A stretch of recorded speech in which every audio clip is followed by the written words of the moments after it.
नमस्कार विद्यार्थी मित्रांनो, मराठी जी या यूट्यूब चॅनलवरती सर्वांचे स्वागत आहे। तर आजच्या व्हिडिओमध्ये आपण जिल्हा न्यायालय भरतीविषयी महत्त्वपूर्ण प्रश्नसंच पाहणार आहोत। तर ही व्हिडिओ सर्वांनी शेवटपर्यंत पाहायचा आहे। व्हिडिओ आवडल्यास व्हिडिओला नक्की लाईक आणि चॅनलला सबस्क्राईब करायचं आहे। चला तर मग व्हिडिओला सुरुवात करूया। तर पहा प्रश्न क्रमांक पहिला, भारतामध्ये हरित क्रांतीची सुरुवात ही कोणत्या वर्षी झाली?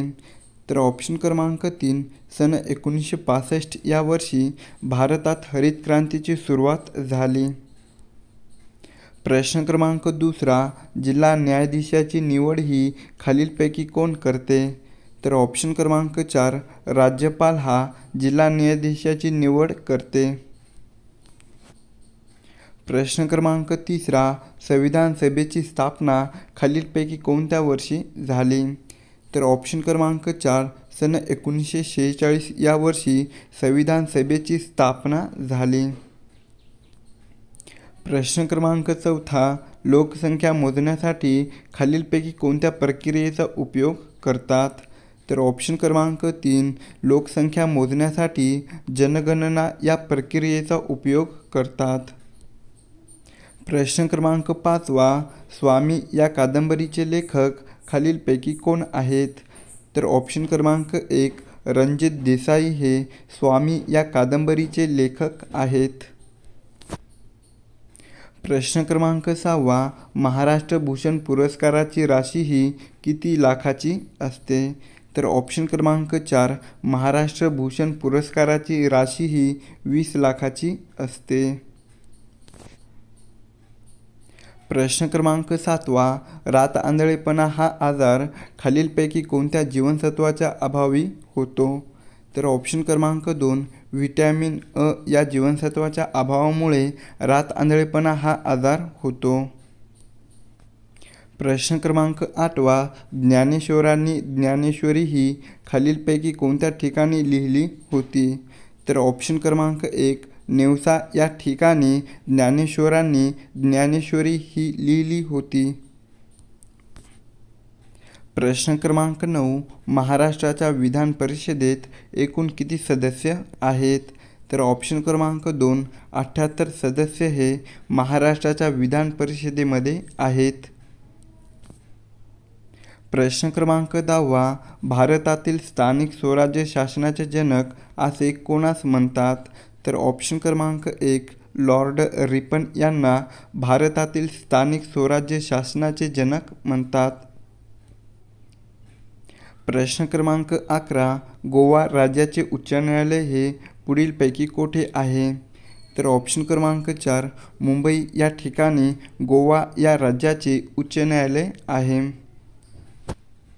प्रश्न क्रमांक 12, इंग्लंडप्रमाणे भारतातही पार्लमेंट असावी अशी मागणी कोणी केली होती? तर ऑप्शन क्रमांक 3, गोपाळ हरी देशमुख यांनी इंग्लंडप्रमाणेही भारतातही पार्लमेंट असावी अशी मागणी केली होती। प्रश्न क्रमांक 13, भारतात राष्ट्रीय स्तरावरील ऊस संशोधन केंद्र कोठे आहे? तर ऑप्शन क्रमांक 4, कोइंबतूर या ठिकाणी भारतात राष्ट्रीय स्तरावरील ऊस संशोधन केंद्र आहे। प्रश्न क्रमांक 14, पंचायत राजची मूळ संकल्पना कोणाची होती?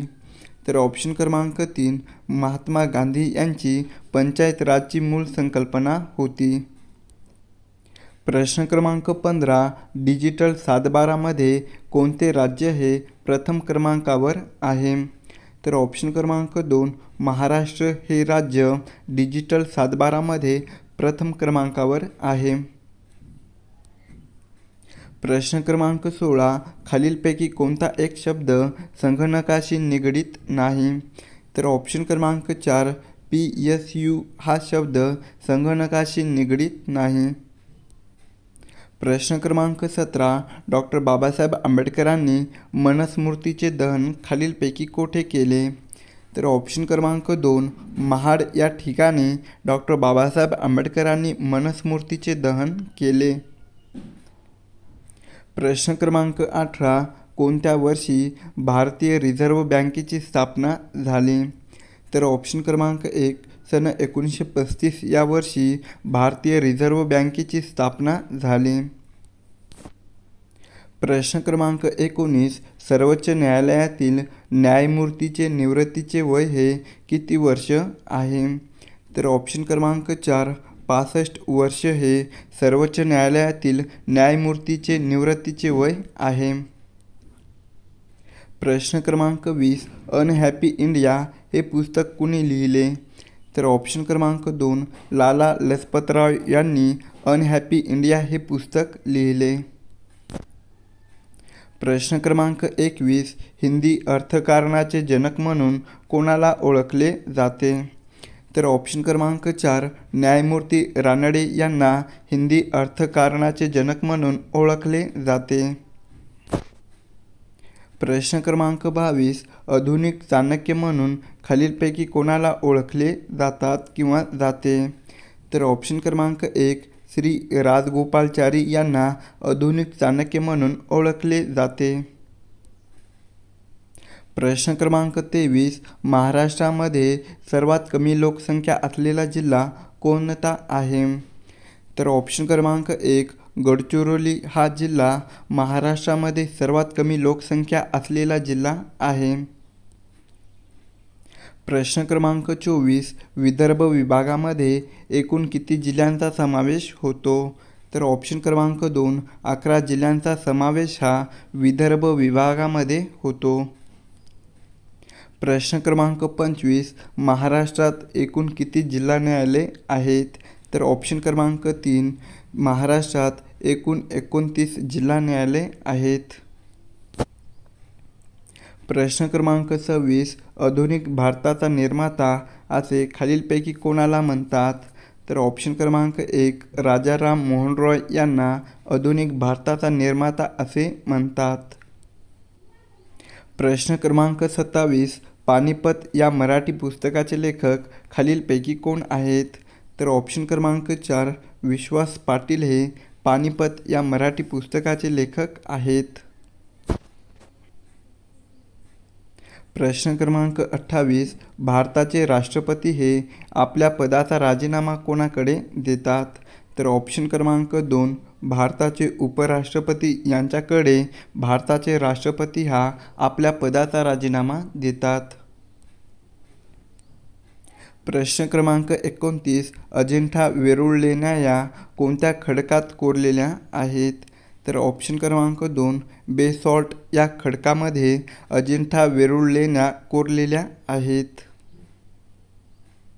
प्रश्न क्रमांक 30 10 रुपयाच्या नोटांवर खालीलपैकी कोणाची सही असते? तर ऑप्शन क्रमांक 1 रिझर्व्ह बँकेचे गव्हर्नर यांची सही ही 10 रुपयाच्या नोटांवर असते. प्रश्न क्रमांक 31 महाराष्ट्राला एकूण किती किलोमीटर लांबीचा समुद्र किनारा हा लाभलेला आहे? तर ऑप्शन क्रमांक 3 720 किलोमीटरचा समुद्र किनारा हा महाराष्ट्राला लाभलेला आहे. प्रश्न क्रमांक 32 गोपाळ गणेश आगरकर हे कोणत्या वृत्तपत्राचे संपादक होते? तर ऑप्शन क्रमांक 2 केसरी या वृत्तपत्राचे संपादक हे गोपाळ गणेश आगरकर हे होते. प्रश्न क्रमांक 33 घटना समितीचे अध्यक्ष पुढीलपैकी कोण होते? तर ऑप्शन क्रमांक 3 डॉक्टर राजेंद्र प्रसाद हे घटना समितीचे अध्यक्ष होते. प्रश्न क्रमांक 34 सहारा वाळवंट हा एकूण किती देशाच्या सीमाला स्पर्श करतो? तर ऑप्शन क्रमांक 4 11 देशाच्या सीमेला सहारा वाळवंट हा स्पर्श करतो. प्रश्न क्रमांक 35 महाराष्ट्रातील कोणत्या जिल्ह्यामध्ये सर्वाधिक कमी तालुके आहेत? तर ऑप्शन क्रमांक 3 महाराष्ट्रातील धुळे या जिल्ह्यामध्ये सर्वात कमी तालुके आहेत.